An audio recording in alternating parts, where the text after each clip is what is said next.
This is the Thoughtful Travel Podcast. I'm your host, Amanda Kendall of the notaballerina.com travel blog.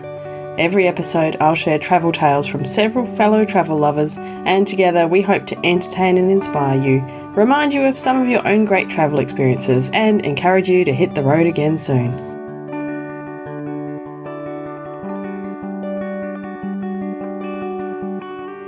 Hello and welcome to episode 198 of the Thoughtful Travel Podcast. And today's topic, it's all about early trips of experienced travellers. I realise that as people have had more and more travel experiences, it's really interesting to talk to them when they think back about some of the very first travel experiences they've had, because things change over time as you learn more, realise more about the world. And I know I often reminisce about some of my earlier trips and think about them in quite a different way to how I experienced them at the time. And often they end up giving, a lot more kind of lessons and learning than they did at the time. But they've kind of shaped how you change and grow as a traveller as well. So let me start off with my first guest today, which is JoAnna Haugen, and she has, travelled in all sorts of capacities all around the world, is living in the Ukraine at the moment. And she told me about one of her first, proper trips abroad during a study program in college. When I was in college, before I had any idea what world travel really looked like, I had just taken a few trips here and there with my parents, very, very small things, quick trip over the border from San Diego to Tijuana and things like that. I signed up for a 2-week study program in Scandinavia when I was in college, and it was a summer program. We were traveling through Denmark, Norway, and Sweden on 2 weeks, which I now realize is incredibly fast, but I had no context at the time. And when we were in Copenhagen, I was a poor college student, and I look back at Scandinavia and I think, what was I thinking? But at the time, you have these opportunities. So I'm in Copenhagen. It's quite pricey, and on the itinerary is a trip to Tivoli, which is kind of this amusement park in the middle of Copenhagen. I paid my entrance fee along with everybody else in the group, and I walked around the gardens and the park, and other people paid for rides and amusements and things like this. And it wasn't what I wanted to do. It wasn't how I wanted to spend my money. So I was there just briefly, and then I left. And the rest of the group was doing whatever they were doing at Tivoli. And I decided that I was just going to do my own thing. And this was the first time I would say that I was ever like a, solo traveler. I walked out onto the street, and I didn't have an agenda. I didn't have a place to go, and I didn't have anybody to answer to that evening. We had the evening off, and I just had to arrive somewhere in the morning. So I just started walking down the street.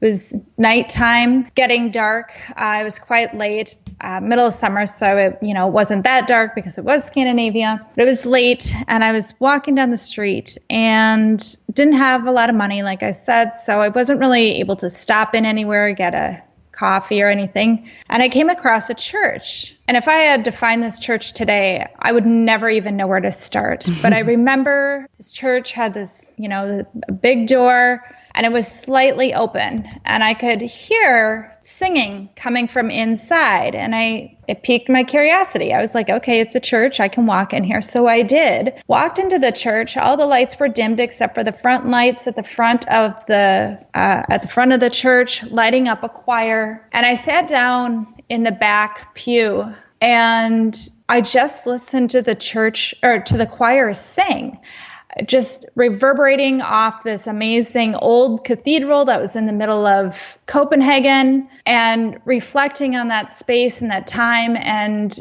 being on my own in this foreign country, far away from where I grew up, far away from where I went to school. And it was just one of those moments where I realized that there are these little pockets of humanity everywhere. This is just a church choir.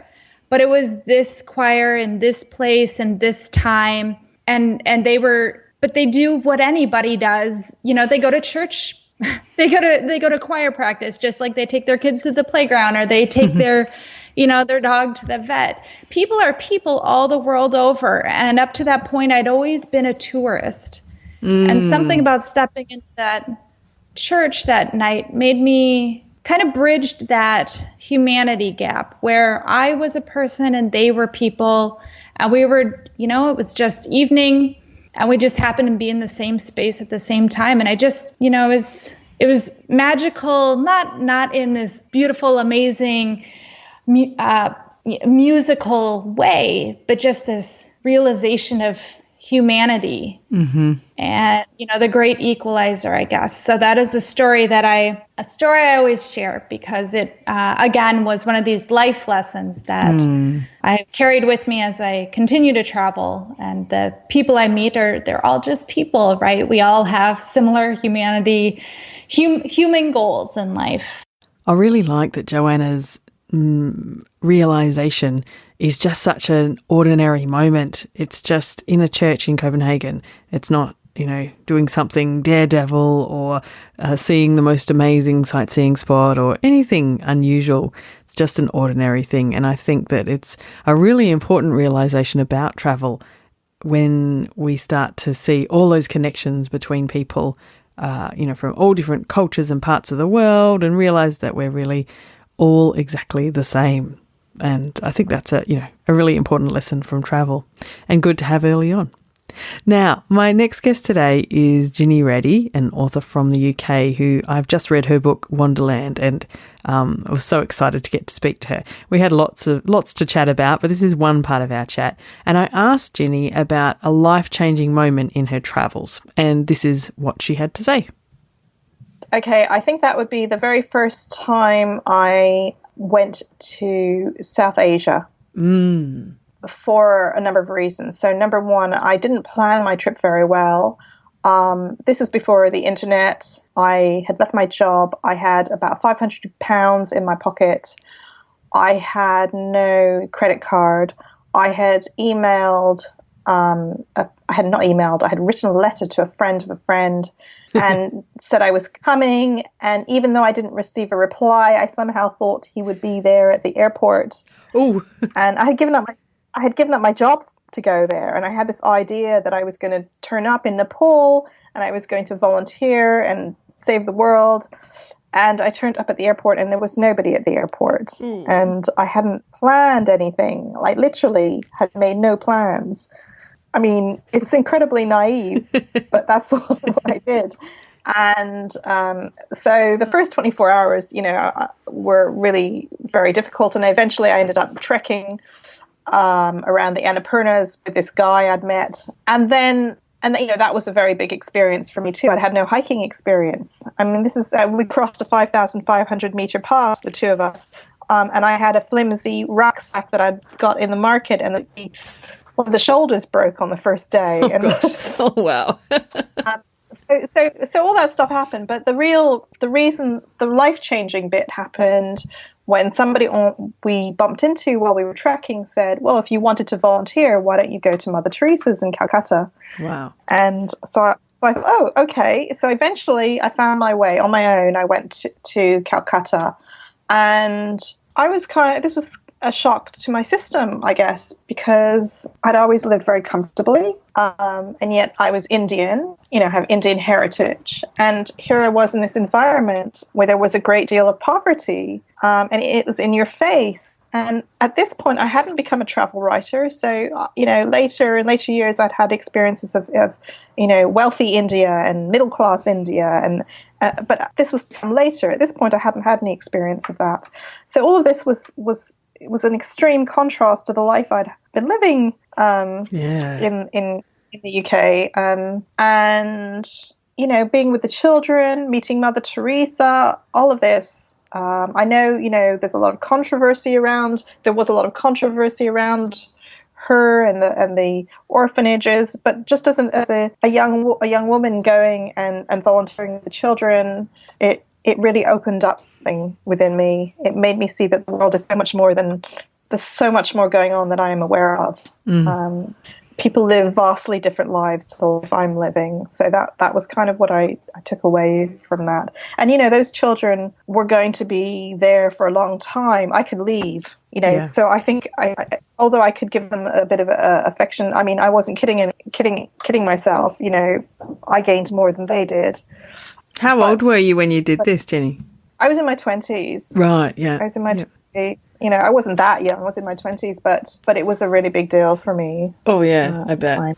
Yeah. Did you feel some ties to India, having had, growing up with Indian parents, but was this your first time in India, or...? So not only was it my first time in India, but I had actually not planned to go to India. I thought everything was going to happen in Nepal. Right. I'm embarrassed to say that I hadn't even properly looked at the map of India. I mean, it's so embarrassing to say this because I have an Indian heritage, but that's the truth of it.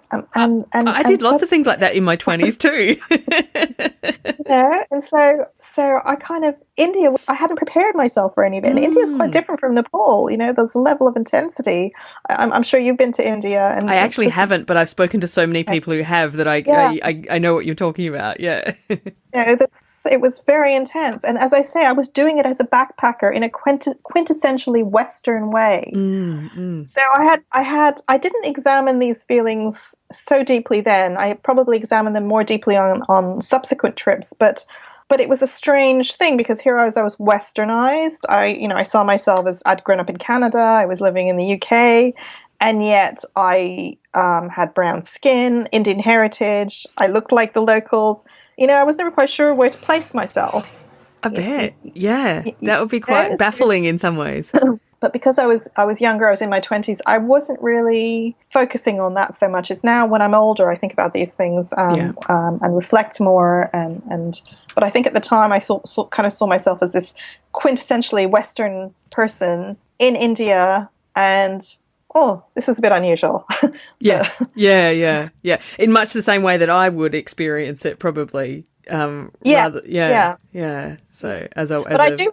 I do remember when I turned up at the orphanage, initially they didn't want to let me in because they thought I was one of the poor. Wow. They thought I was queuing, it was like, no, this was not the time for food. We're not serving food at this time. And I was like, no, I've come to help because I wasn't white, and I was dressed in my kind of, raggedy backpacking trousers. clothes. Yeah. Yes. Yeah. Yeah, that's a real kind of mishmash of culture and experience there, isn't it? Yeah. Wow. But it must have been, like you say, despite the controversy, it must have been quite fascinating to get to see Mother Teresa at work just because of, her fame and her... Well, that was, I think it was the time when she received Nobel Peace Prize. So there was a real buzz about the place too. And I remember when I first met her, I think I saw her and I didn't want to bother her. And so I went to the loo. And then when I came out of the loo, I felt this hand on my head.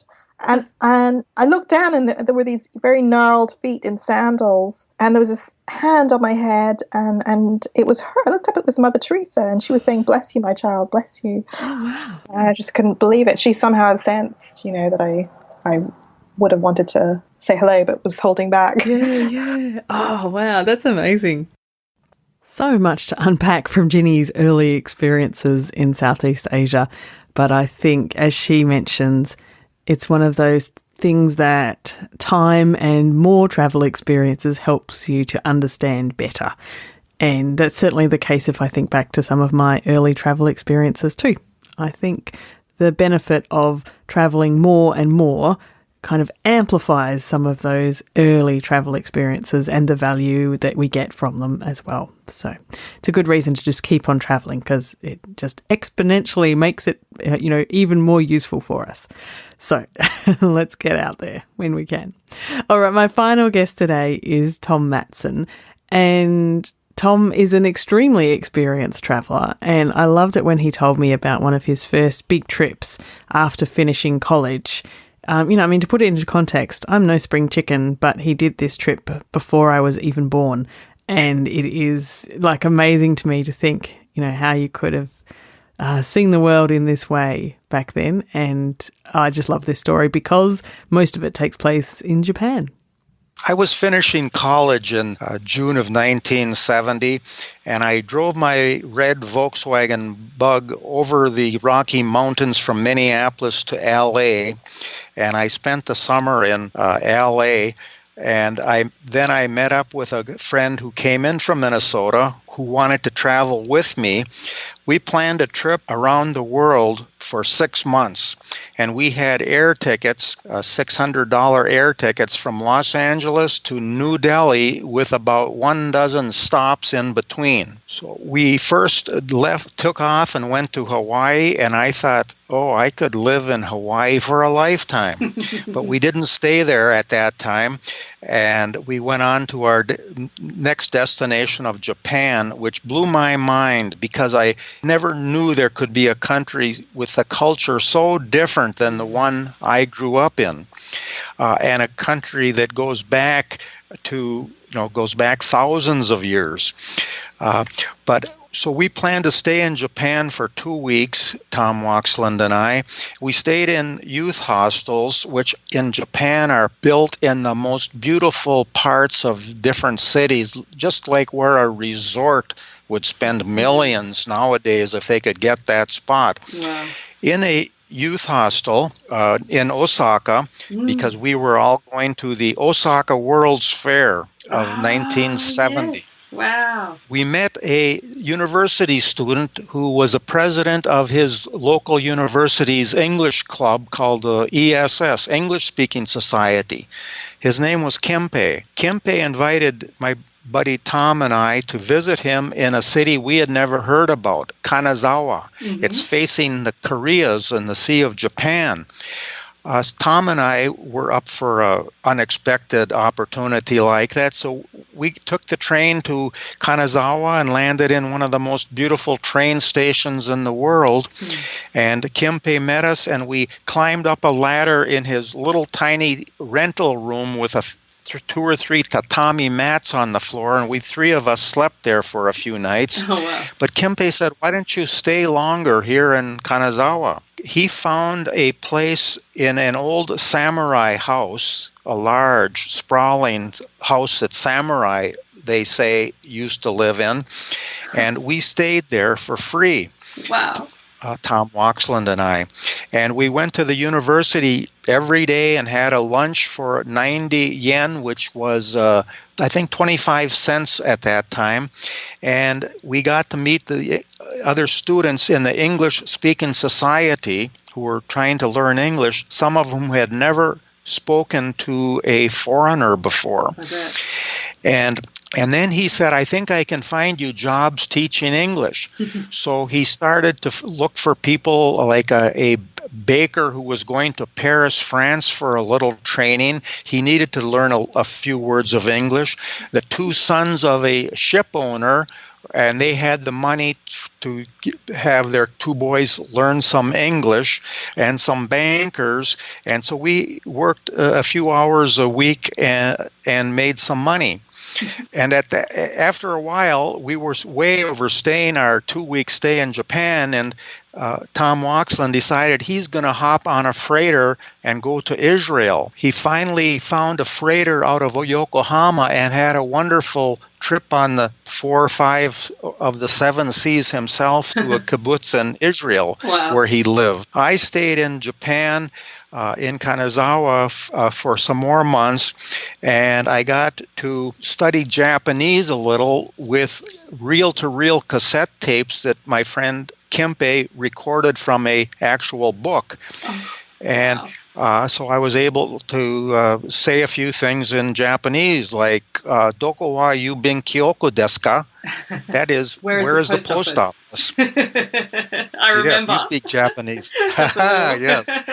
So I had that experience, and then the samurai house was owned by Mr. and Mrs. Matsuda. She, I found out, was getting the Japanese Communist Party paper, although it was probably more like a socialist paper. Mm-hmm. They were Esperanto speakers, and he went around the world staying for free with people who spoke this manufactured, man-made language of Esperanto. Mm-hmm. And wow. So I went back to visit Japan many times after that.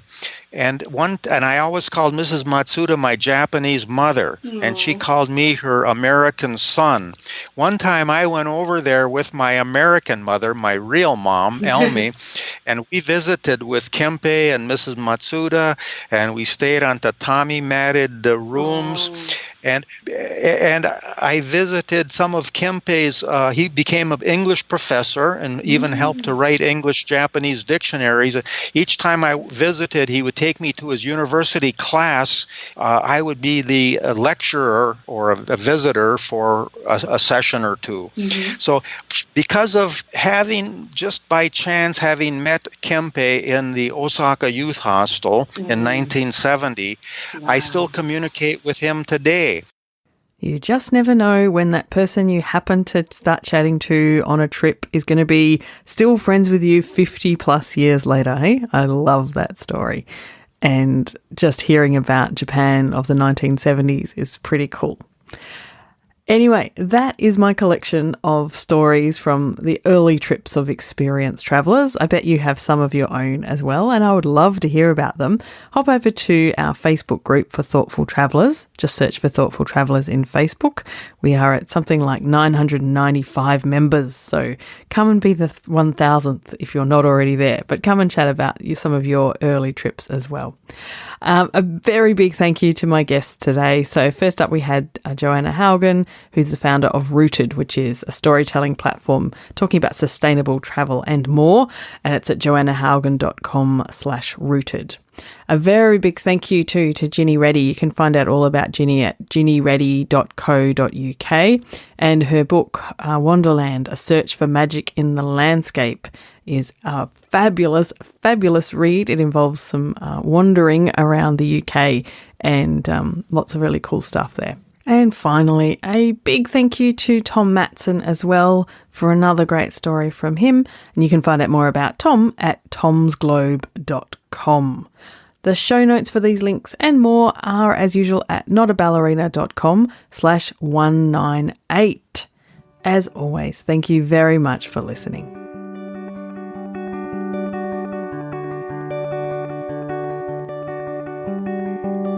This has been another episode of the Thoughtful Travel Podcast. Show notes and other information are at notaballerina.com/podcast. Join me again soon for another chat about why we travel. Bye for now.